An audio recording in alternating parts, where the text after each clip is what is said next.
we chew the fat and give our gut reactions on all things pop culture, film, TV and theatre. We talk to legends in the creative industry and those on the rise. We game old school. We support independent creatives. Got a project? Tell us about it. Get in touch. We do all of this, and a whole lot more. Like, subscribe, get involved. Join Steen Anthony Nielsen and the Outcasts.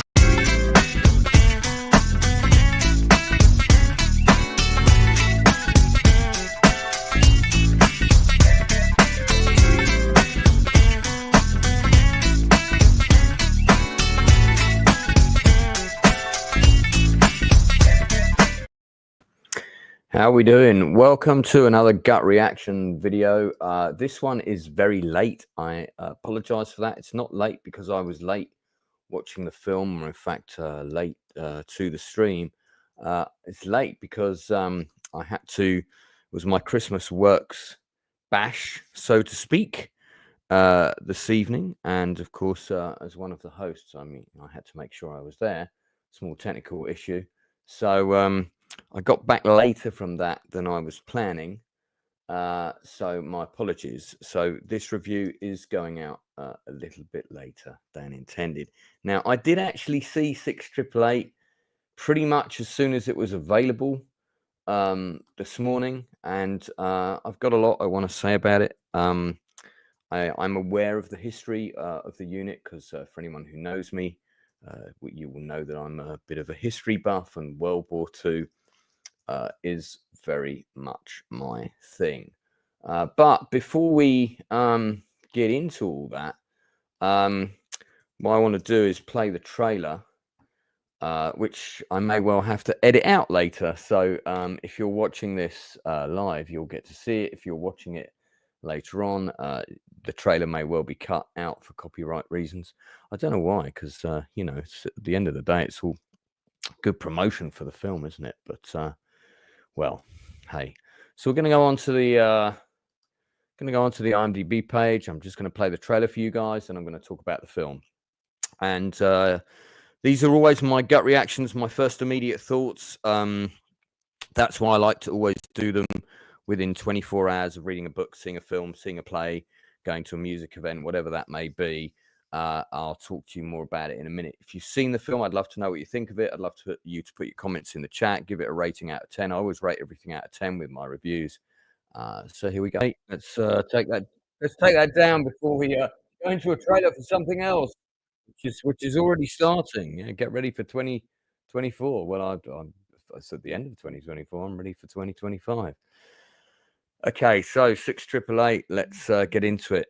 So for transparency, again, I am a World War II, some would say historian. I'm not sure I quite qualify to be up there with the ranks of some of my fellow friends and colleagues who've written books and things about this period.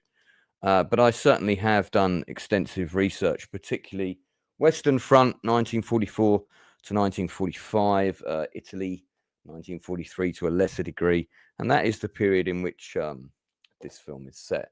The film basically tells the true story of the 6888 Battalion. If you don't know anything about them, this was the first all-black female regiment. They were formed in the United States, and their main assignment during the war was that they were put in charge of the US mail, which basically had a bottleneck. It wasn't getting through to the troops, and the letters also weren't getting home.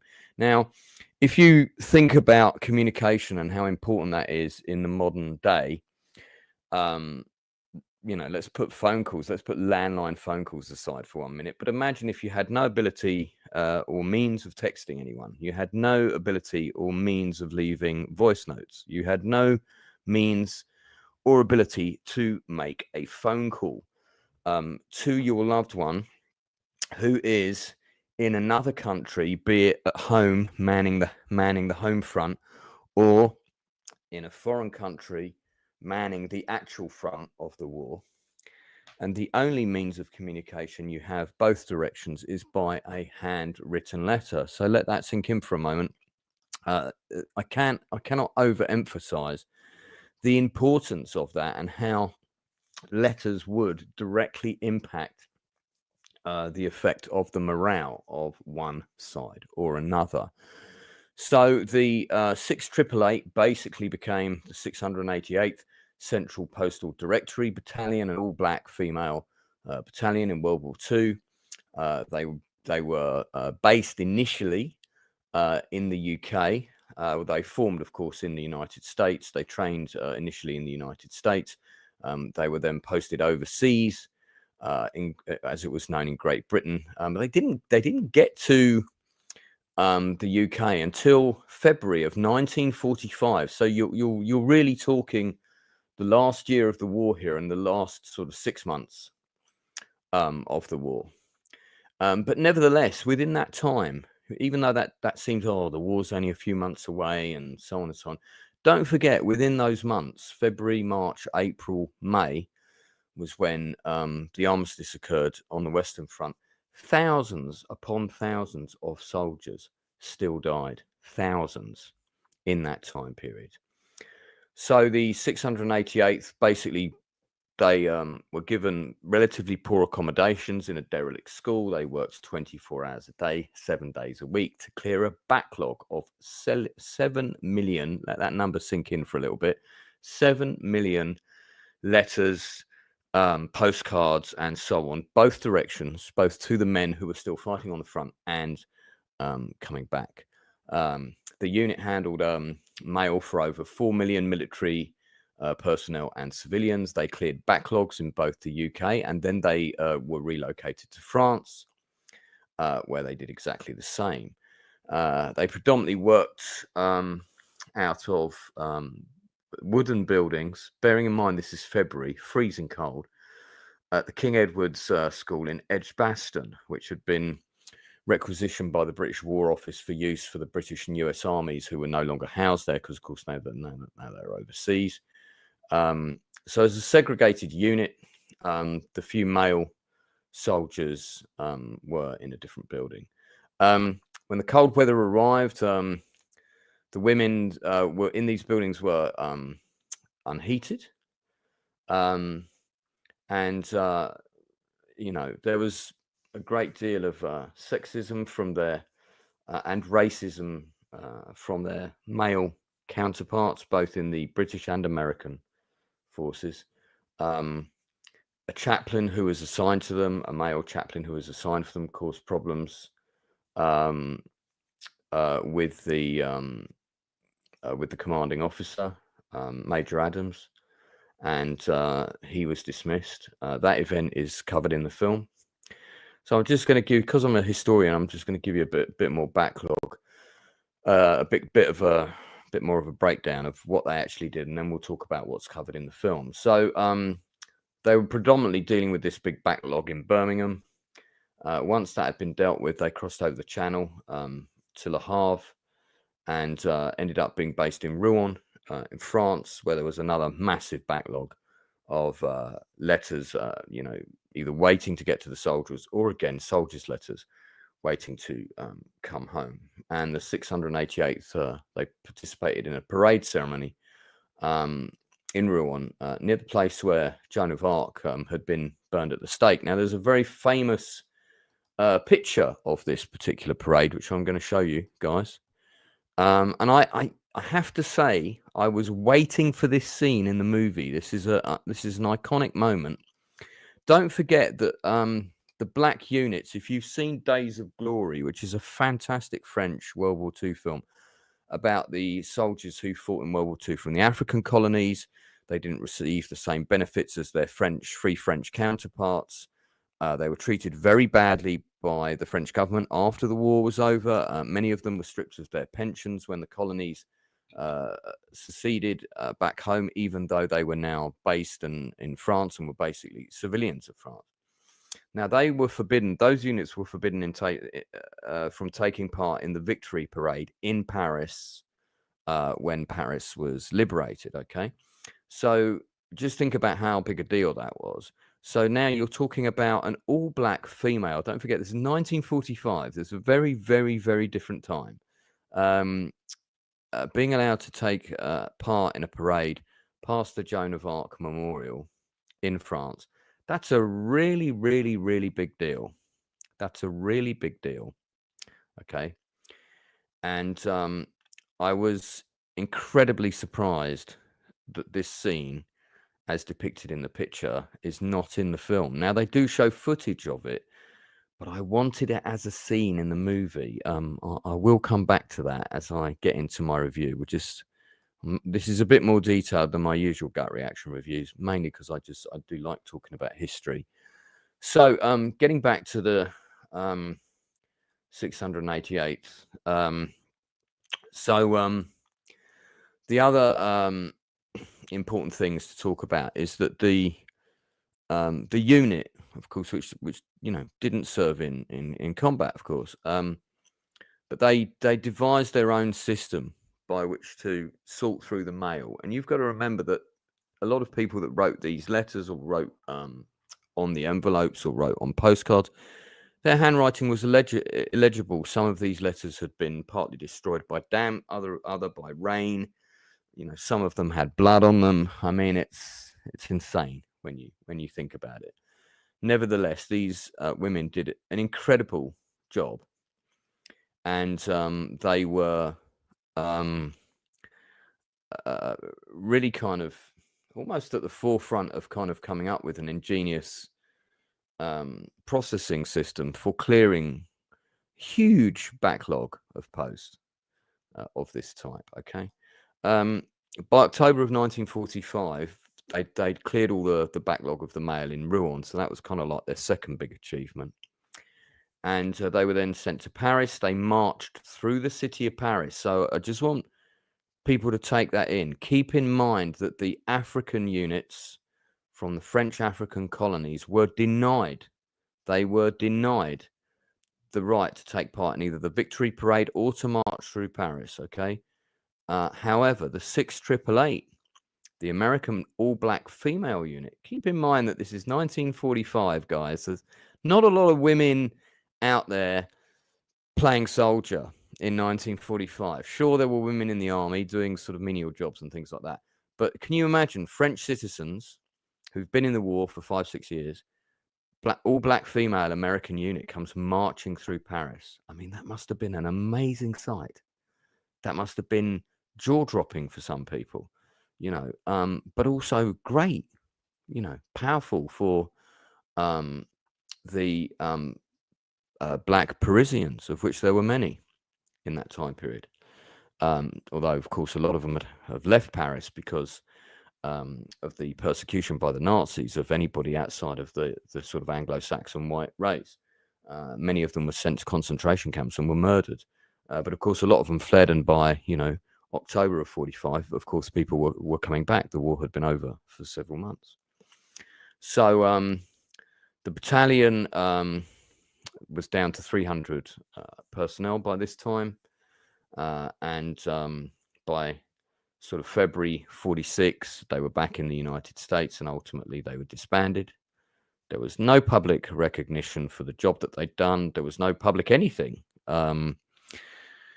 And very few medals. So the woman in charge of the unit, who is played by Kerry Washington in the film fantastically well, I have to say, is the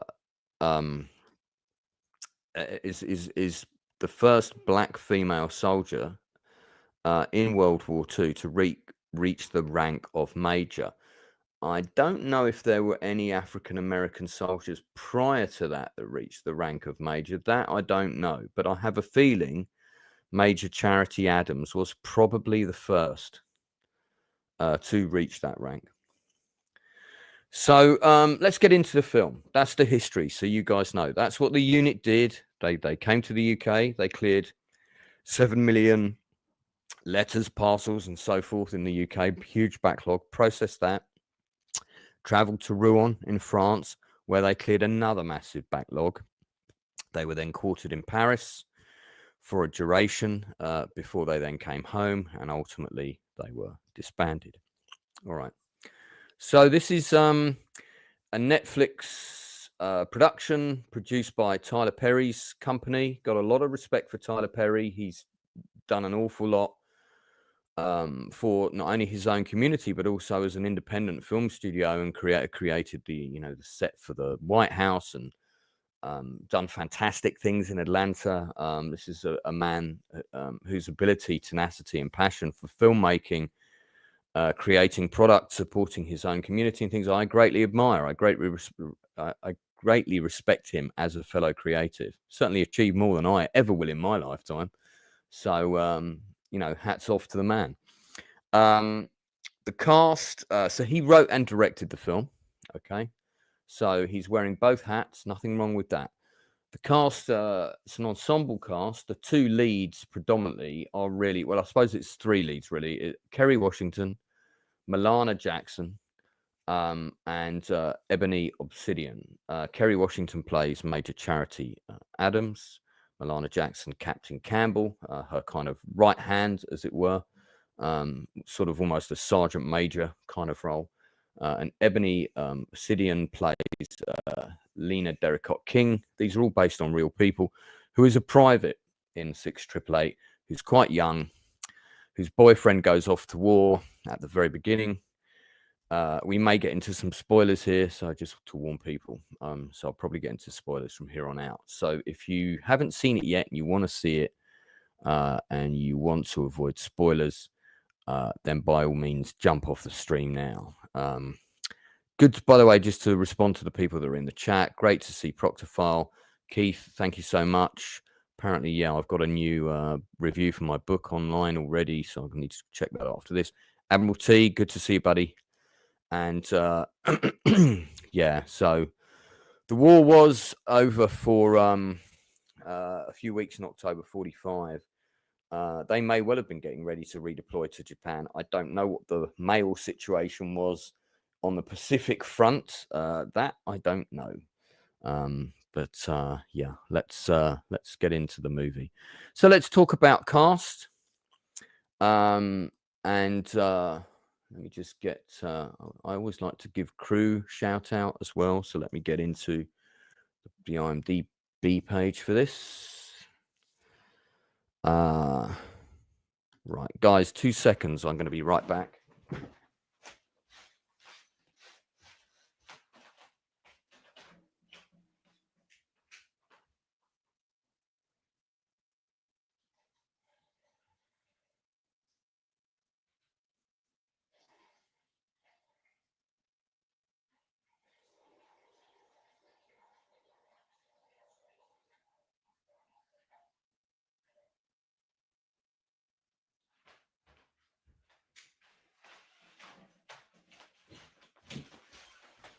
My apologies. Let us continue. Okay, so let's talk about cast.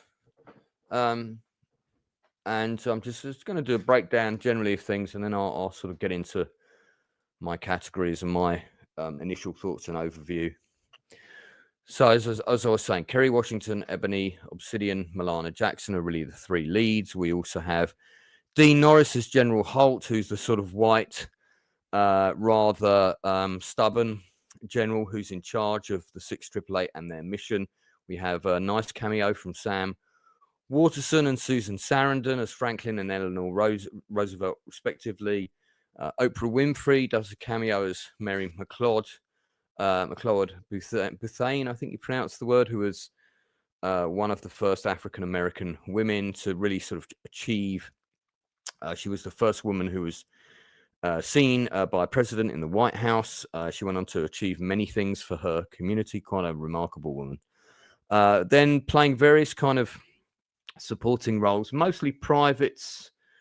Also in the 6888, we have a number of other actresses. Some of them I've seen in a couple of other things. Shanice Shante, also known as Shanice Williams, who's a singer. And she's performed before in The Wiz, particularly talented actress. I've followed her, seen her in quite a few things in her career. I'm just trying to, the first thing I think I saw her in possibly might have been on stage, I think. Yes, on stage. So she was also in the HBO film Manic in 2017, which is quite a nice little independent movie. That's worth checking out as well. Got Sarah Jeffrey, Pepe Sunega, Jay Reeves, Jante Goldlock, Relative Unknown, Mariah Brown, Greg Sulkin, Donna Biscoe, Bajay Lynn Odoms, and Jeffrey Thomas Johnson. So, you've got a few unknowns. You've got a few older kind of character actresses, like Donna Biscoe has been in, absolutely loads of stuff, both on stage, in Atlanta especially, and television. Pretty good cast for the most part. Some parts of the scenes served the actors better than others. I'll come back to that in a second. So that's your cast. In the key production roles, let's just talk through that. So assisting in the writing duties is Kevin Heimel on the script. He also has worked on a television series on Patton. He's done various kind of little documentaries and things. So I suspect he was there to sort of dot the I's and cross the T's of the historical elements for the film. We're also going to just look at who shot this and who did the production design, because with period pieces, particularly World War II, very, very important to get that stuff right, looking correct, and so on. So the cinematography is by Michael Watson. Michael Watson is a DOP of some experience. He did the 2010 film Skyline. He did 10 Cloverfield Lane.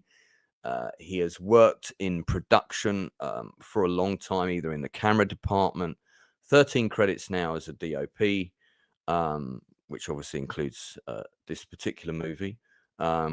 Other things that he's been the DOP on for is the miniseries Echoes. He's done 14 episodes of Claws. That's a great show, by the way. I do like that show.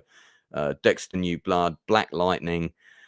He also did, he was the DOP on Raw, and like I said, Skyline, which was the main other thing. I think that's the only film of his I've seen on the big screen. Quite an evocative movie, Skyline.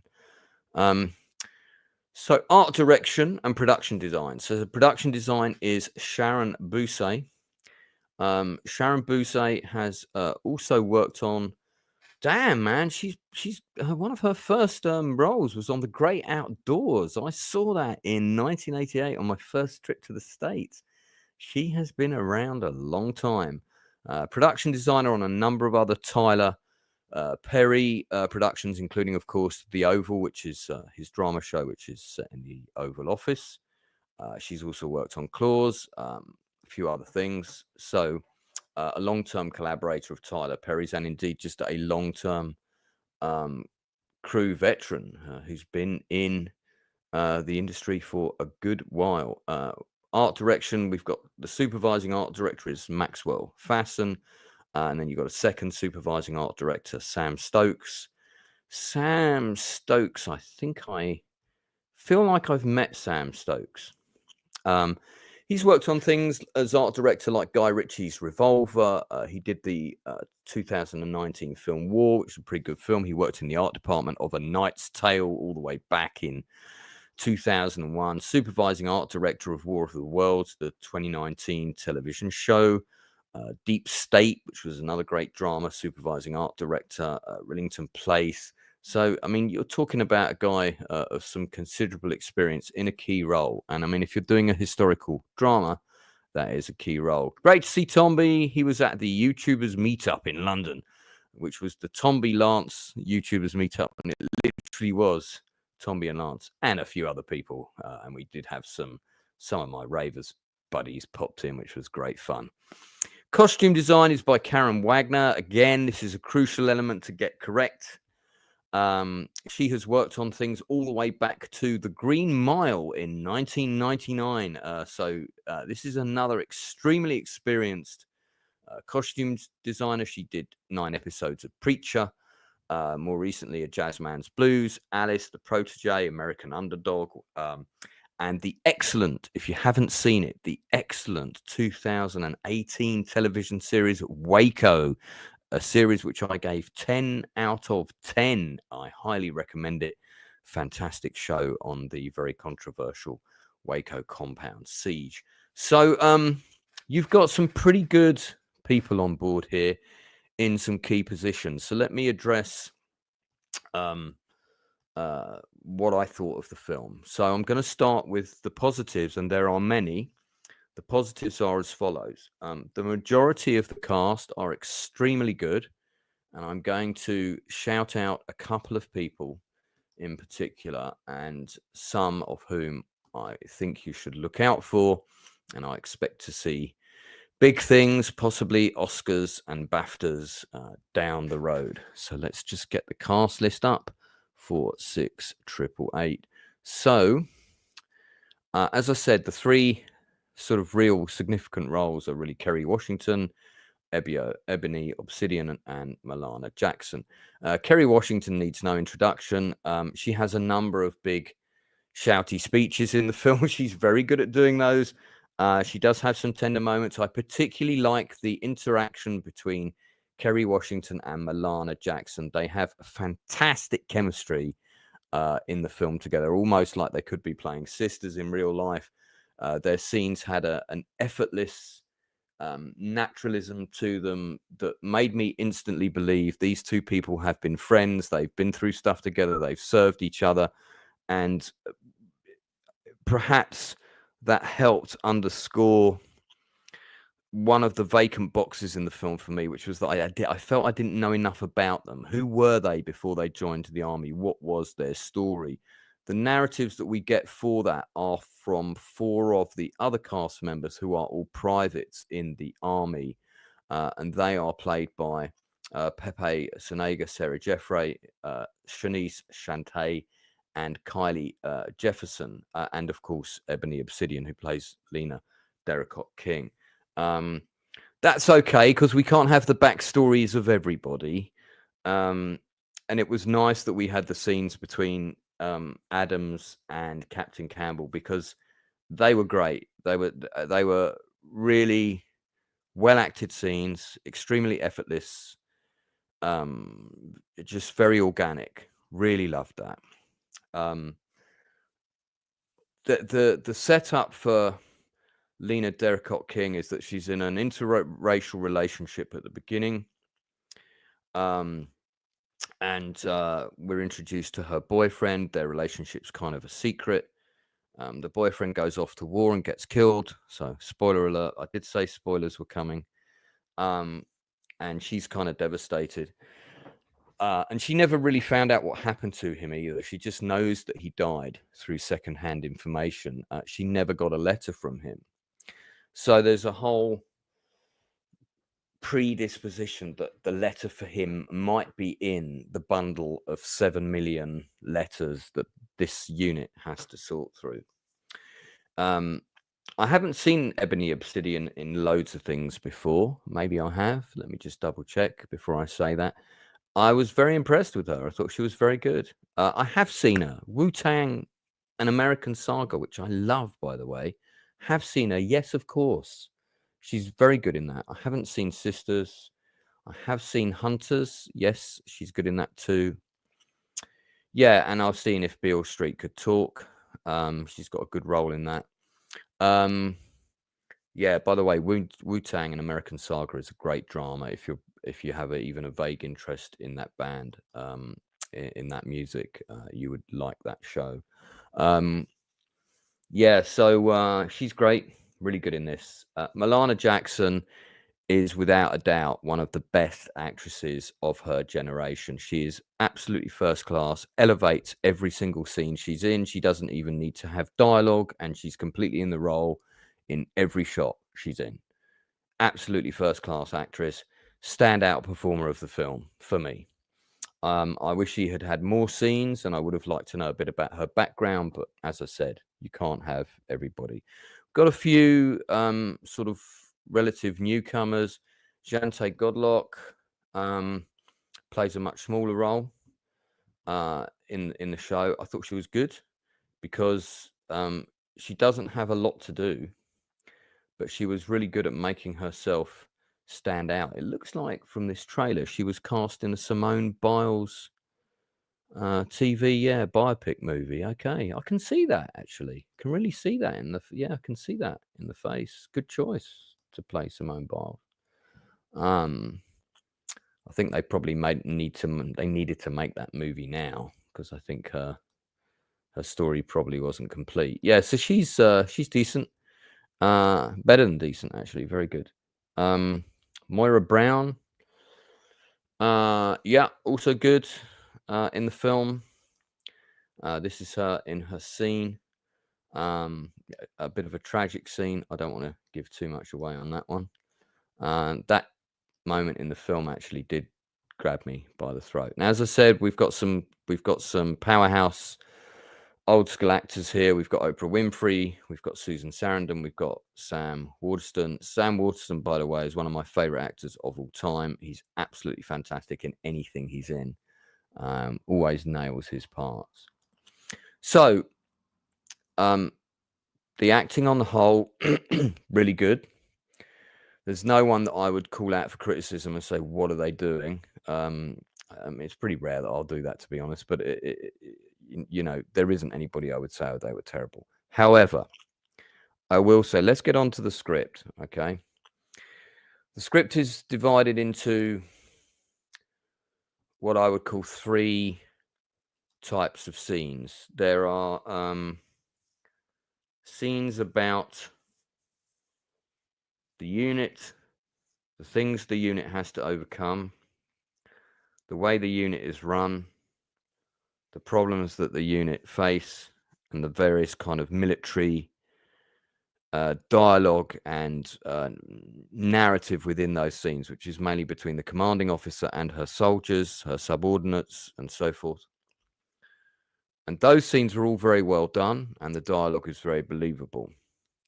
Then we have the stuff that's outside of that, which is to do with the military. These are kind of flashbacks or jumps into the front.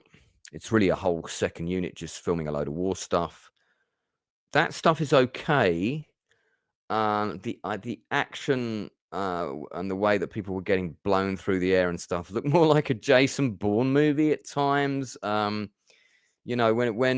artillery lands next to soldiers, it will blow them through the air. But man, I mean, if an artillery shell lands near you, it's going to tear half of one of your limbs off. You're not just going to like fly through the air like in a sort of Batman film. So some of those were a little bit like, it was fine. It served the movie.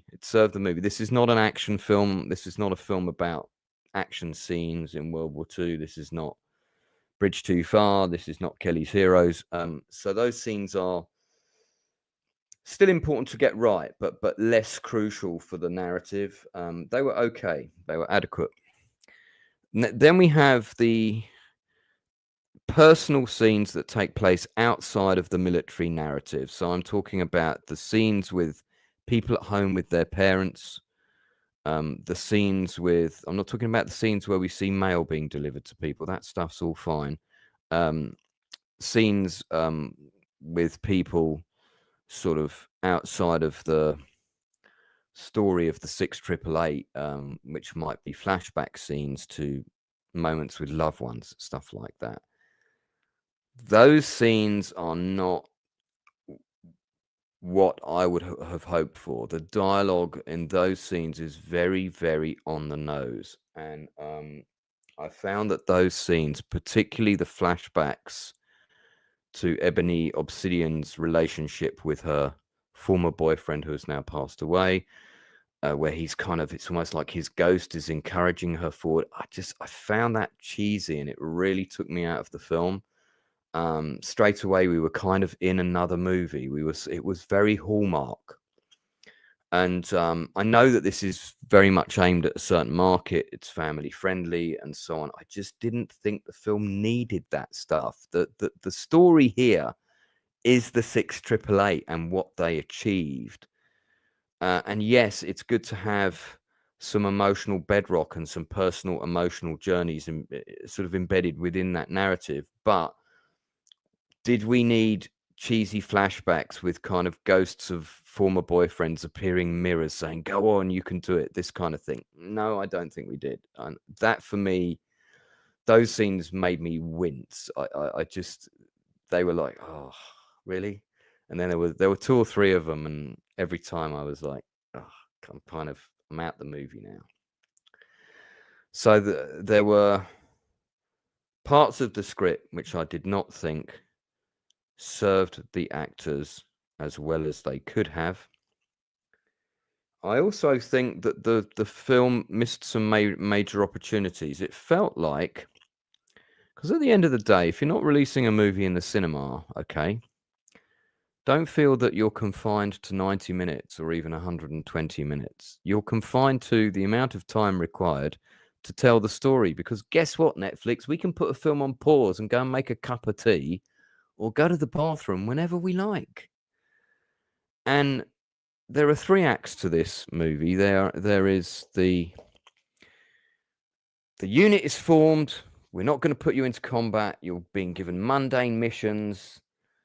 And you're being treated badly, and there's the usual racism within the army and so on and so on. And you're kind of looked down upon, but you're still a great unit, and the major is knocking everyone into shape, and we're gonna prove we are a good unit. There's the second act, which is we've gone to Europe. They've given us a really impossible job. We're going to attack that job, and we're going to do it. And we've created our system, and it's working, and the mail is starting to get through to people. Right?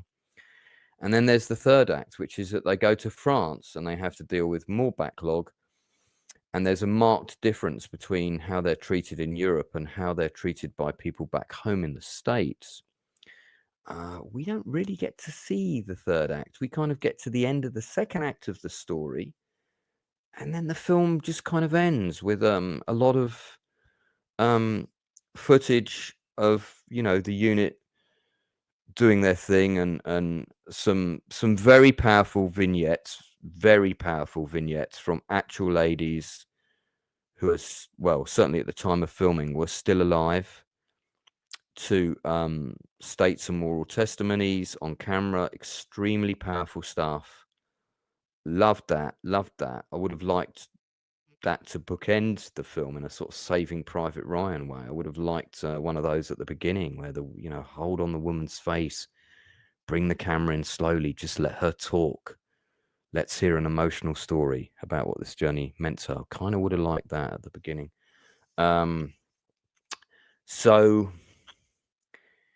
Yes. I just feel the film, Tyler Perry has done a great job getting this story out there. Very important story, extremely important story. I just feel like we could have had people rarely say this. They always say films are too long. I think we could have had another 20 minutes. I really do.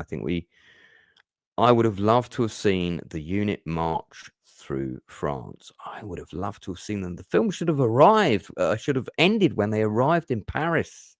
An all-black female unit marching through Paris at the end of the war. That's amazing. I mean, that scene writes itself. Could they have got the budget to shoot in Paris? Probably not. But like if you watch the scene where they're marching through Britain, I think from what I remember from the production notes, I believe that was filmed in like Leeds or Bradford or somewhere like that. And if you look at the street that they've shot it on, it's a very European looking street. So that could have easily doubled for a street in France. You could have shot that on the same day. You could have redressed that street. You could have redressed it for Rouen, and then you could have redressed it for Paris.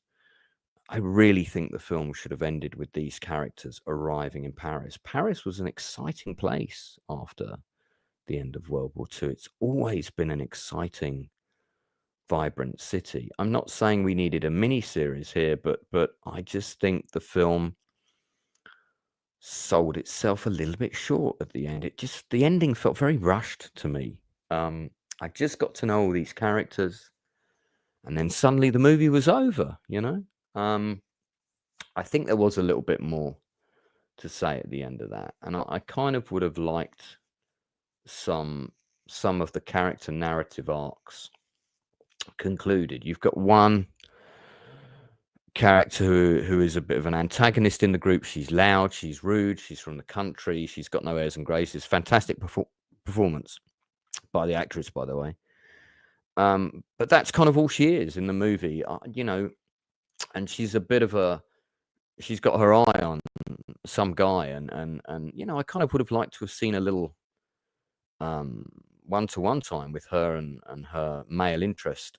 We do get a love story. I guess there's only room for one, perhaps. Now, I have a confession to make. I cried when I watched this film. Yes, I did. And there, I'm not going to play it to you, but there is an audio recording of me crying to this film because I messaged a friend of mine as I was recording it. And I'd recorded 2 messages, actually, because I realized something when I was watching the film, and I thought I need to record this message from my friend now, so that at some point far in the future, I may well play it to them. So I recorded that message first, which was quite emotional. And then I'd pause the movie to record that message, and I'd play the film again. I like to see films uninterrupted, but I had to record that message as I felt those things. So I needed to record that message there and then. That was important. So then we get into this next scene, and the scene is, again, we're getting into spoilers, so if you want to mute me for a couple of minutes. No. Proctor Violet was not. The film got an emotional response from me. I cried. This is sincere. So there's the scene where Ebony Obsidian, she is told where she's in a cemetery, and she's told by Major Adams, if you search in this cemetery, you will find the grave of your boyfriend. He's buried here. Take all the time you need. And the man who's interested in her is waiting to give her a lift back to base, and he's like, you know, I'll wait for you here. And she goes and she searches for the cemetery. Now, if you've read my book, 1988, the book I wrote last year, you'll know that a big narrative of that book is the loss of my friend James Ollett, who was a really good friend of mine who died very young on the 6th of June, which is a significant date in World War II, of course. 5 days before his 18th birthday or 17th birthday, I think. His birthday was on the 11th of June. He died of an asthma attack. And his death really impacted me, especially as I should have been there at the time, and I wasn't. I was late, so that, you know, that's a whole other stream. And he was buried in this cemetery, not far from where I used to live with my parents at the time. And his death really, really hit me hard. I'd just broken up from my first girlfriend, and I used to go down to the cemetery to visit him every other Sunday, more or less. And in the 1988 book, which is my diary of that year, I logged all those visits, and actually there was quite a lot of them. And I that's the only year I kept a diary every day. And yeah, I mean, so when she found that grave, it took me straight back to the time when the first time I went down to see James, and the gravestone was put in, which they don't put in until like 3 months later. Oh my God, it fucking broke me in half. I'll never forget it, because suddenly his death was so real. It was so finite. There it was, a gravestone, a physical, tangible thing. He was gone, you know, that was it. I was dealing with death for the first time. You know, I'd lost like pets and things, but I think certainly my grandmother was still alive then. Maybe my grandfather passed away when I was very young, but you know, you're a bit too young then. When you're a teenager, when you're 17, 18, I was 18, I think, when James died. I was just 18, or 17 maybe. It was hard. It was hard, you know. So the ability of a movie to connect with you in that personal way is quite powerful. And not everybody's going to have that experience watching this film, perhaps, because not everybody's going to have maybe had an experience like that, where that scene will put them in that way. But Ebony Obsidian sold that scene to me, so I believed it. So, man, it set me off. That was it. I was crying. And so I thought, I've got to send my friend a message because the film has impacted me. I need to send her a message. So I did. And I sent her this WhatsApp message, and I was crying in the message saying, well, the movie, yeah, okay, I'm crying. I'm having tears here. And then the movie's still playing in the background. You can hear it on the message. And so I guess that's a very long-winded way of me telling you the film is not without a couple of powerful moments. It does have a couple of very powerful moments. I just wish the movie was not quite so rushed in the last 20 minutes. And I feel we could have seen more. These women must have, at different times, interacted with the British people. The girls must have been approached by children who had never seen a black woman before. They must have been. And you must have had children coming up and asking those curious questions. White, British, working class children who would have led relatively bubble lives up to this point. Their perception of the war would have been the Luftwaffe and the V1 rocket attacks and things. And I would have liked those scenes. I would have liked to have seen a scene like that. I would have loved to have seen them arriving in Rouen. I would love to have seen them arriving in Paris. I think them staying in Paris in well-quartered rooms, the kind of accommodation deserving of their unit would have been fantastic. One of the things I didn't know about where this unit was concerned was that two of the unit were killed by UXB, an unexploded bomb, and the American army, because they were black female soldiers, would not bury them. So the unit itself had to do a whip round of money to pay for the funerals and the burial of their two soldiers in a military cemetery. It's a little unclear to me where that burial takes place. It's very vague. And it's, is it a military cemetery in France, or is it a military cemetery in the UK? It's a little unclear. I think it's in Europe, mainland Europe. But that was disgraceful, absolutely disgraceful, that they didn't pay for that. All right, so I need to also compliment a couple more people. Production design. We talk. I've called the people out already. Production design, costume department, hair and makeup, all fantastic. All very of the period. All looks correct. I like the music scene. I like the where we have the kind of the band, like the jazz bands of the era, and they organize a dance for the local black male soldiers, African American male soldiers. Great scene, really well done, beautifully shot. The film looks great, by the way, really nicely shot. I like the music. I didn't mention the person who'd done the score earlier, so let's correct that short-sightedness on my part right now. The person who did the score for the film was music by Aaron Zigman. Aaron Zigman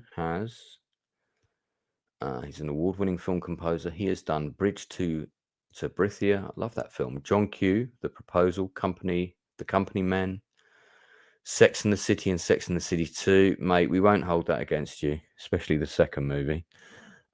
Escape from Planet Earth.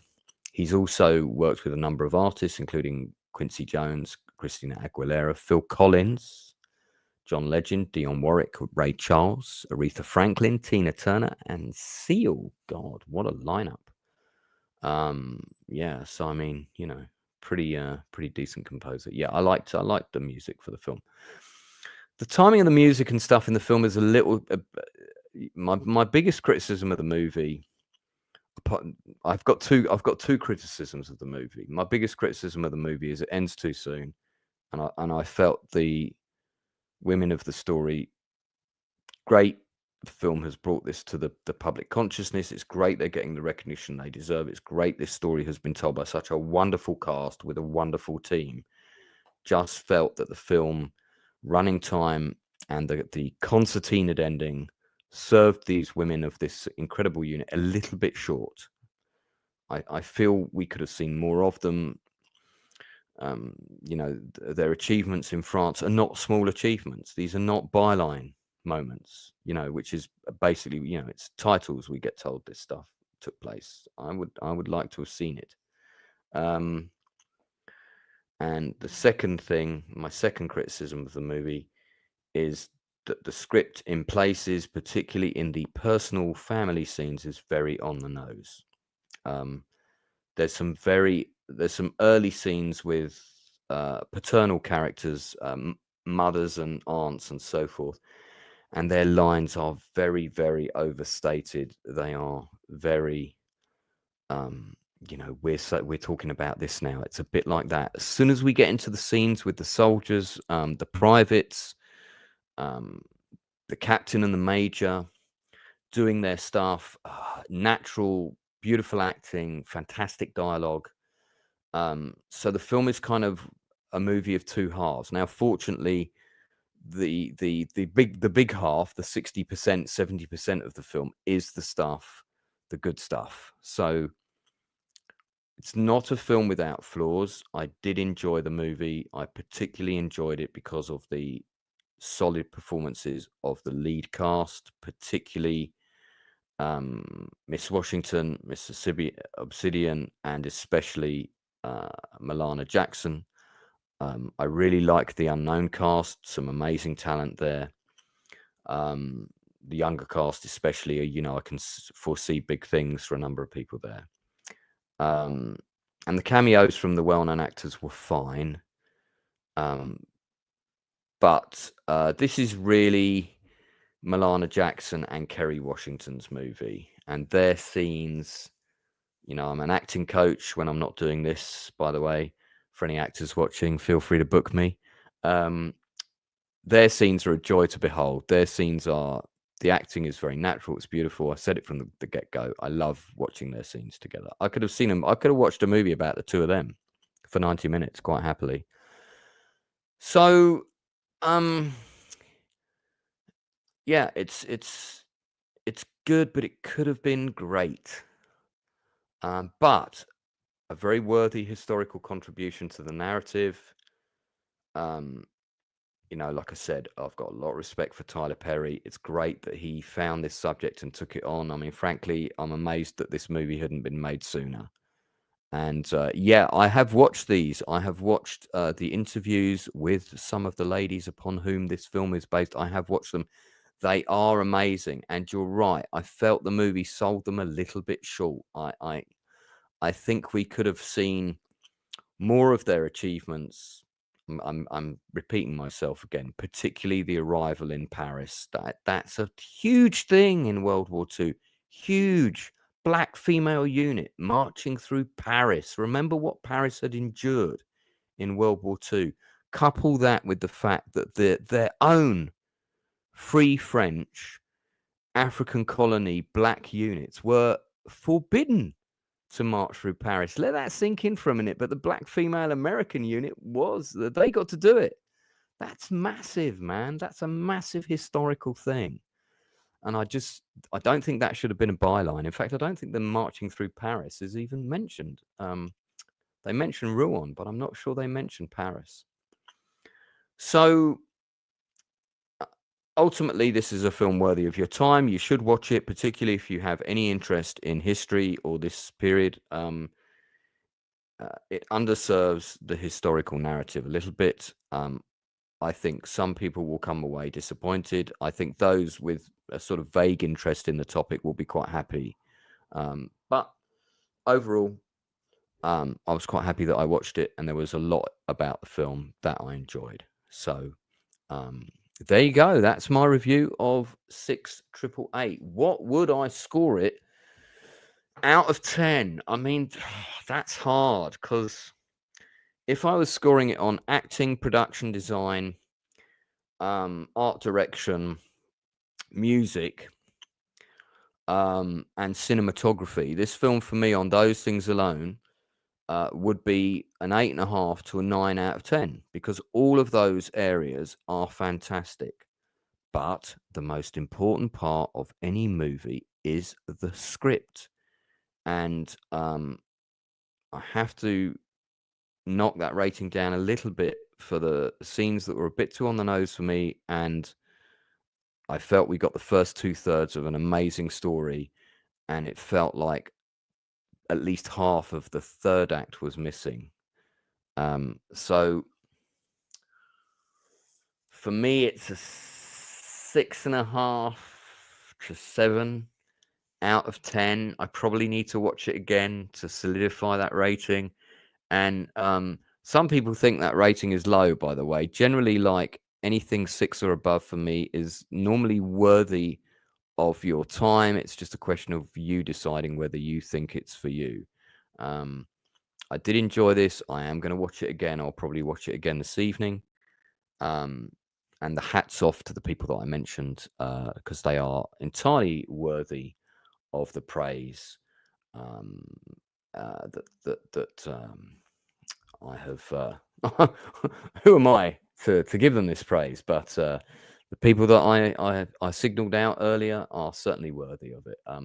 Good on Mandalay Pictures for taking this on as well. They're a big company, independent production company. Usually when the Mandalay logo is on something, it's, I know I'm probably going to get a half decent film, and that was definitely the case here. Okay, so if you've seen this film, in the chat, I would like to know what you thought of it. Give me a brief summation of your thoughts. Keep it constructive, but do let me know your thoughts. Give me a rating out of 10. Have you seen the film? What would you rate this movie out of 10? We've got 11 people watching right now, and I probably would have had more if I hadn't have streamed this so late. This is probably one of the longest gut reaction reviews I've done, because I've now gone over an hour. But you know me, it's World War II, and so Keithy is saying it's a postal movie. It delivers. Yeah, I see what you did there, mate. Very, very funny. Let's have some ratings out of 10, please. Could you tell me what your rating is out of 10? I will be right back after these messages.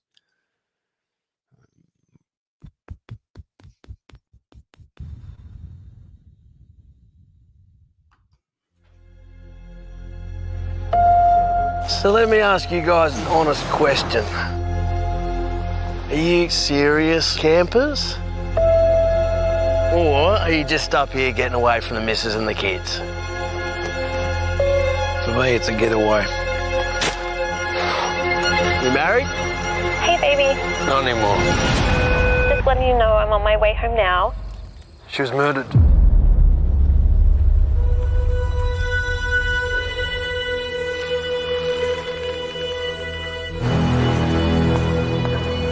Troy Chapman, you raped and murdered Stephanie Baker. You were sentenced to 32 years. They let you out in 10.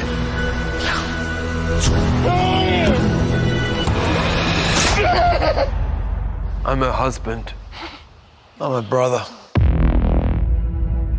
I have spent years planning every detail of this. She begged you to stop. And wash away. It's not too late. You still let me go. What makes you think we'd ever let you go? Remember what he did to her. You keep that in front of your mind. This is justice, mate. And we're the only ones who can give it to her. You do this, you will never be the same. I love you. You let him get inside your head. He's manipulating you.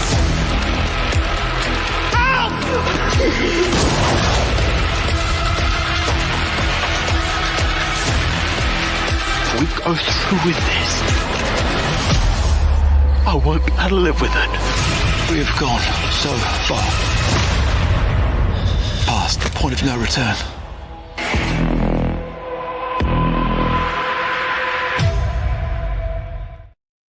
If you haven't seen The Cost, an independent film that was made in lockdown for a budget of, well, less than 100 grand by the phenomenally talented writer-director Matthew Holmes, who's a good buddy of mine. He's been on this channel many times. He will be coming back on the channel before the end of the year to do another special Chew the Fat with me, where we talk about two films that are slightly similar or have something in common. And they're usually two films that we like, sometimes one more than the other. We'll be getting into that. I think we're going to do Crimson Tide and another submarine film. I do like to promote independent stuff whenever I get the chance. So that was the trailer for Matt's last movie, The Cost. Oh, his last movie but one. He's done one since then. Keith would give it 7 out of 10. Thank you, Keith, for that. 7 out of 10 for 68888.